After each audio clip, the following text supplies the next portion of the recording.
నీ యొక్క friend circle కావచ్చు, నువ్వు యొక్క చేసే బిజినెస్ గానీ, వర్క్ గానీ, జాబ్ గానీ, ఇవన్నీ ఎప్పుడైతే ప్రాపర్‌గా నీకు ఇన్ ట్యూన్ ఉంటాయో, everything when you face all this ఇవన్నీ మీ కరిక్యులంలో ఎప్పుడైతే ఈక్వల్‌గా ఉంటాయో, అప్పుడు ఒక మంచి అవుట్‌పుట్ వస్తుంది.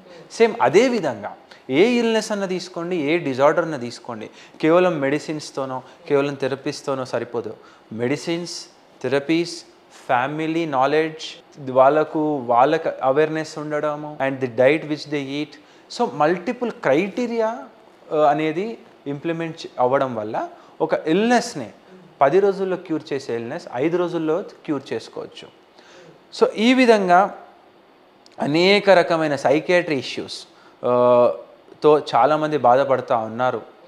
అండ్ ఈ రోజుల్లో మేజర్‌గా మన యొక్క సమాజాన్ని, మన యొక్క ఇండియన్ కల్చర్ని దెబ్బతీసే విధంగా ఉన్న మేజర్ థ్రెట్ ఏంటంటే, ఓకే సైకియాట్రీ ఇల్‌నెస్ అంటే వాళ్ళ యొక్క ఇల్‌నెస్, దట్ ఈస్ ఎట్లయితే diabetes, hyper tension, BP, sugar illness పాపం వాళ్ళు ఏం చేయలేరు. అది దానికి మనం ట్రీట్మెంట్ ఇస్తే వాళ్ళు సెట్ అయిపోతారు.